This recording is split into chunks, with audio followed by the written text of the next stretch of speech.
prophète sallallahu alayhi wa sallam.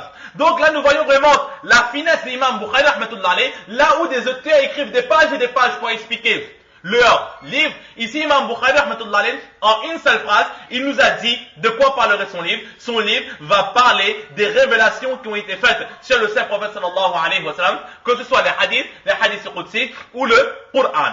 Mais après cela, Imam Bukhari, rahmatullah alayhi, il nous interpelle. Il nous dit, oui, mais ne vous inquiétez pas, n'ayez crainte, ne me considérez pas comme d'autres qui écrivent des livres pour la renommée, qui écrivent des livres pour s'enrichir, qui écrivent des livres pour se faire reconnaître ou autre. Juste après ce titre, il va emmener un premier récit.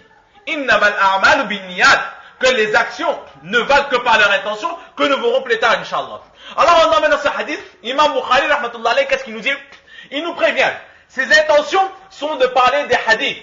Et son but, c'est quoi? C'est de le réunir, les hadiths du saint prophète sallallahu alayhi wa sallam, avec amour, avec sincérité, avec dévotion, afin qu'en premier lui-même, et que toutes les personnes qui liront ce livre, Inch'Allah, mettront en pratique, liront ce livre avec sincérité, dans le seul but de mettre en pratique les hadiths qui seront lus dans ce livre. Donc là est le message que Imam Bukhari, rahmatullah alayhi, il nous fait passer en mettant en place ce titre, comment furent les premières révélations sur le prophète sallallahu alayhi wa sallam.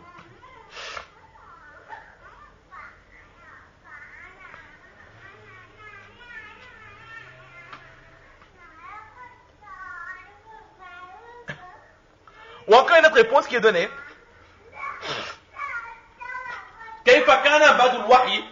Comment furent les premières révélations sur le saint prophète sallallahu alayhi wa sallam? Ici, Imam Bukhari, rahmatullah alayhi, il nous montre explicitement son but.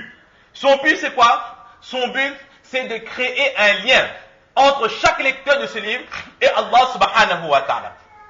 Son but, c'est que chaque lecteur, après avoir lu ce livre de Bukhari Sharif, entre lui et Allah, il y ait un lien, que le serviteur, il est réussi, malgré ses faiblesses, malgré qu'il est la créature, et que le créateur c'est Allah, malgré la différence entre ces deux êtres, qu'un lien, qu'un amour se crée, que la marifat soit reconnue entre le créateur et la créature. Qu'une fois ce livre lu, alors, chaque lecteur atteste que oui, à présent, j'ai reconnu Allah subhanahu wa ta'ala, j'ai compris l'islam et j'ai connu qui était Allah subhanahu wa ta'ala lui-même. Là était son but. Comment est-ce qu'on peut connaître cela? Justement par rapport à ce titre, Kayfa kana badul wahyi, qu'ici, le imam Bukhari rahmatullah alayhi, il nous dit que je vais parler des révélations. Et la meilleure façon de créer un lien entre le créateur et la créature, ce n'est que par l'intermédiaire de son prophète sallallahu alayhi wa sallam. Allah subhanahu wa ta'ala, il est le créateur. L'être humain, il est la créature. La créature veut rejoindre le créateur. Mais ce sont deux êtres complètement différents. Exactement comme l'eau et l'huile ne peuvent se mélanger. Un restera toujours au-dessus de l'autre. De la même façon, Allah, il sera toujours au-dessus. L'être humain ne pourra jamais atteindre Allah subhanahu wa ta'ala lui-même. Sauf s'il y a un lien entre les deux. Et ce lien, c'est quoi? Ce lien, c'est ce prophète Muhammad Rasulullah sallallahu alayhi wa sallam. Pourquoi? Parce que son corps, son être, sa création, c'est la création d'un humain. Il a un lien avec nous, c'est un être humain. Mais il a aussi un lien avec Allah subhanahu wa ta'ala, car son âme est constamment de la pensée d'Allah subhanahu wa ta'ala. Son âme est constamment connectée avec Allah subhanahu wa ta'ala. Le prophète sallallahu alayhi wa sallam, il est à une rallonge qu'une prise est avec nous et l'être est avec Allah. Celui qui prendra cette rallonge, qui prendra l'enseignement du prophète sallallahu alayhi wa sallam entre ses mains, alors il pourra arriver directement jusqu'à Allah subhanahu wa ta'ala. C'est ce qu'ici Imam Bukhari rahmatullah alayhi dit, Kayfa kana badul wahyi, comment fit les premières révélations sur le prophète sallallahu alayhi wa sallam? Sachez que ces révélations-là sont le lien qui vous amènera jusqu'à Allah subhanahu wa ta'ala. Alors étant donné que je vais parler de ces révélations, sachez que mon but dans ce livre est de créer, avant tout en moi-même et dans le cœur de chaque lecteur, un lien subtil entre le créateur et la créature.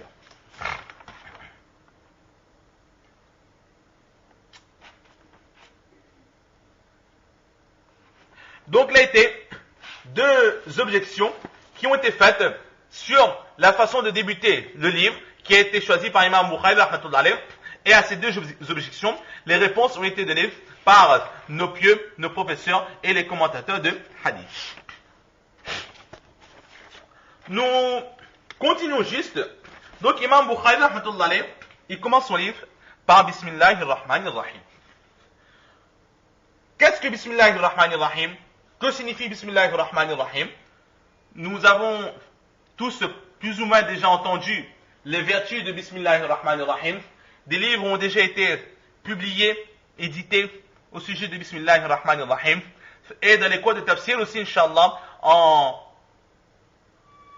détaillé, en profondeur, ce Bismillahir Rahmanir Rahim sera expliqué. Cependant ici, nous allons simplement citer certains petits points qui ont été relatés par nos pieux au sujet de Bismillahir Rahmanir Rahim. Et le reste de l'explication se fera dans les cours de tafsir, Inch'Allah. Tout d'abord, l'enseignement islamique qui a été donné est de commencer chaque action par Bismillahir Rahmanir Rahim. Pourquoi? Parce que Bismillahir Rahmanir Rahim est une telle phrase qui fait la différence entre le croyant et le non-croyant. De la vie de tous les jours, énormément d'actions sont ainsi que le musulman aussi le fait et le non-musulman aussi le fait. Très souvent, la vie du non-musulman, mis à part les actes d'adoration, sont similaires à celle du non-musulman, du musulman. Voyons un exemple simple. Nous sommes au bureau. Au bureau, nous avons tous des collègues, musulmans ou non-musulmans. Et très souvent, nos collègues ont les mêmes tâches que nous. Parfois, nous travaillons en groupe. Donc, nous faisons les mêmes actions, les mêmes activités. Ou encore, nous mangeons exactement comme les non-musulmans, ils mangent. Nous buvons, nous avons nos besoins, nous nous occupons de notre famille, etc., etc. Ce sont des actions que même les non-musulmans, ils le font. Mais le Bismillahir Rahmanir Rahim, il fera un trait, une limite, une différence entre ce non-musulman et ces musulmans. Pourquoi? Parce que le non-musulman, toutes les actions qu'il accomplira ne seront que des actions simples. Alors que le musulman, lorsqu'il débutera ses actions par Bismillahir Rahmanir Rahim, ces mêmes actions deviendront des actes d'adoration pour Allah subhanahu wa ta'ala et il sera récompensé. Nous allons aux toilettes, nous prenons le nom d'Allah subhanahu wa ta'ala en entrant dans les toilettes et nous ressortons en remerciant Allah subhanahu wa ta'ala. Cela est un acte d'adoration. Nous mangeons, nous débutons par Bismillahir Rahmanir Rahim, nous prenons le nom d'Allah subhanahu wa ta'ala, le fait de manger deviendra un acte d'adoration. Nous avons terminé de nous nourrir, alors terminer en faisant les louanges d'Allah subhanahu wa ta'ala, cela deviendra aussi un acte d'adoration. Alors que le non-musulman, il fait les mêmes actions. Mais ces actions ne seront nullement récompensées au jour du Qiyamah par Allah subhanahu wa ta'ala. Donc Bismillahir Rahmanir Rahim est une telle phrase qui fait la différence entre le musulman et les non-musulmans. Aussi, lorsque le croyant dit Bismillahir Rahmanir Rahim, il s'efface, il fait entrer en lui une humilité qu'aucune autre créature n'a.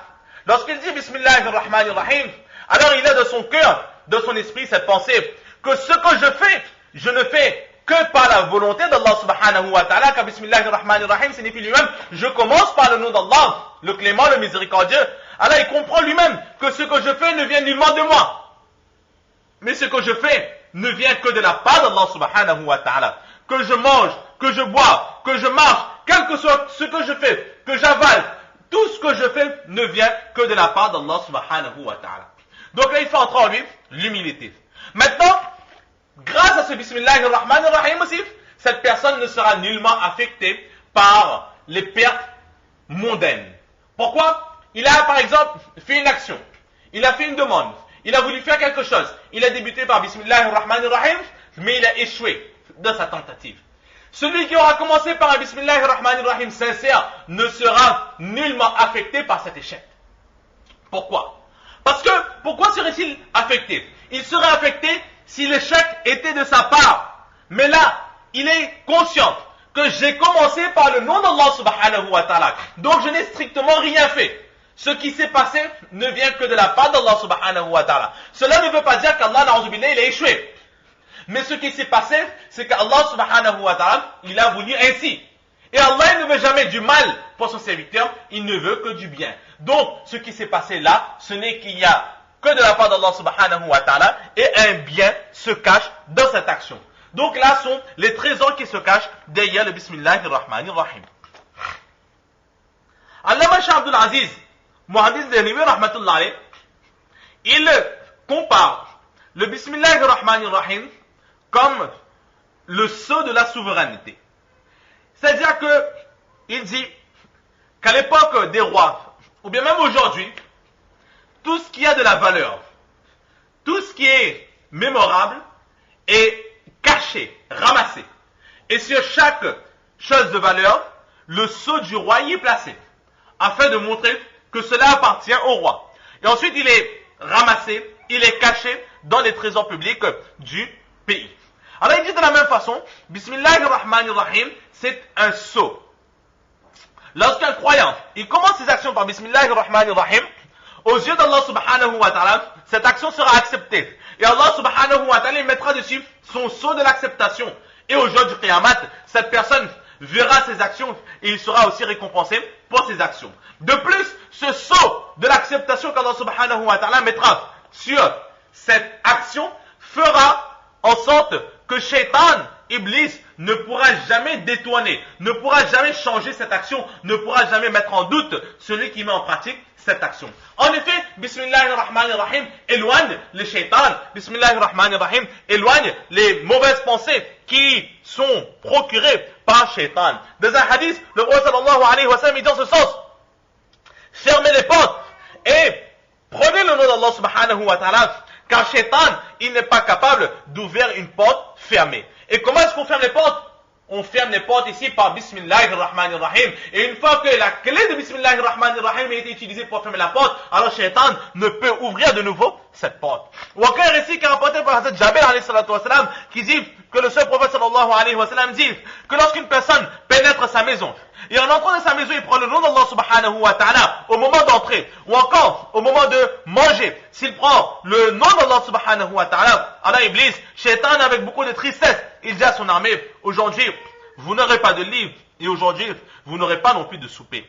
Mais lorsque la personne entre dans sa maison, et ne prend pas le nom d'Allah subhanahu wa ta'ala en entrant, alors Shaitan il dit, aujourd'hui, vous avez trouvé un lit pour dormir ce soir. Et lorsqu'au moment de manger, cette personne ne prend pas le nom d'Allah subhanahu wa ta'ala, alors Shaitan de dire, aujourd'hui, vous avez trouvé un lit pour dormir, et aussi vous avez trouvé un souper gratuit.